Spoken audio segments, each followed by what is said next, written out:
வீர்க்கினிய விருச்சிகம் ராசிக்காரர்களே, விஷாகம் கேட்டை விஷாகம் அனுஷம் கேட்டை ஆகிய திருநட்சத்திரம் கொண்ட விருச்சிகம் ராசிக்காரர்களுக்கு தமிழ் புத்தாண்டு வாழ்த்துக்களுடன் தமிழ் புத்தாண்டு ராசி பலன்.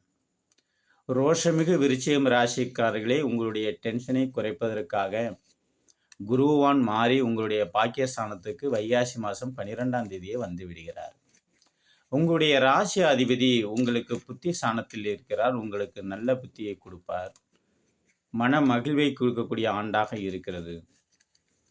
மாணவ கண்மணிகளுக்கு இந்த ஆண்டு ஞாபக மறதி விலகி நன்றாக வெற்றி நடை போட முடியும், நன்றாக படிக்க முடியும். கடந்த 1.5 வருடமாக இருந்து வந்த குழப்பங்கள் உங்கள் குடும்பத்தில் விலகுவதற்கான வாய்ப்புகள் இருக்கிறது. பெற்றோர்களுக்கும் ஒரு மன மகிழ்வு ஏற்படும். ஆனால் உங்களுடைய தாத்தா பாட்டிகளின் உடல்நலில் சற்று கவனம் செலுத்தி வருவது நல்லது. ஏன்னா உங்கள் வீட்டில் வயதானவர்களில் இருந்தால் அவர்களுக்கு இந்த ஆண்டு மிகவும் சிறப்பு இல்லை. பல வகையில் தொல்லைகள் தரக்கூடிய ஆண்டாகத்தான் இருக்கிறது. ஆக ஐப்பசி மாதம் 27ஆம் தேதி பாம்பு கிரகங்கள், சர்ப்ப கிரகங்கள் உங்களுடைய உடல் சாணத்திலிருந்து இறங்கி மாறி செல்வது ஒரு வகையில் சிறப்புத்தான். ஆனால் இருந்தாலும் காலப்புருஷ விதியின்படி அவர்கள் கால் மற்றும் மூட்டு பகுதியிலும் இதயம் சம்பந்தப்பட்ட பகுதிகளும் அமர்வதால் அந்த பாகங்களில் ஏதேனும் சிறு வைத்திய செலவுகள் வந்து செல்லக்கூடிய மாதமாக அமைகிறது. கூடுமானவரை உங்களுடைய நட்பு வட்டத்தில் நீங்கள் நன்றாக பழக முடியும், நன்றாக இருக்க முடியும்.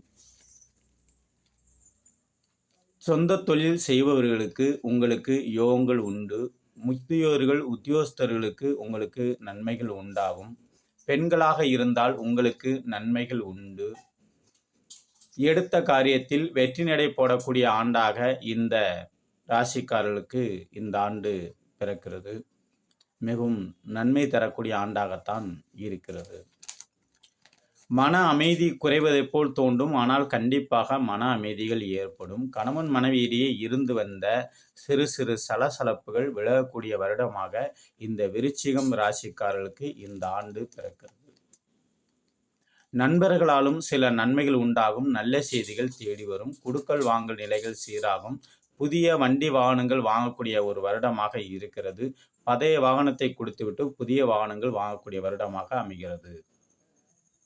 ரியல் எஸ்டேட் மந்தமாக இருக்கும். அதே நேரம் புதன்கிழமை நரசிம்மரை வழிபாடு செய்தால், நரசிம்மரை அடிக்கடி வழிபாடு செய்தால் உங்களுக்கு எல்லாமே வெற்றி தரும் ஆண்டாக அமைகிறது. வாழ்க வையகம், வாழ்க வளமுடன்.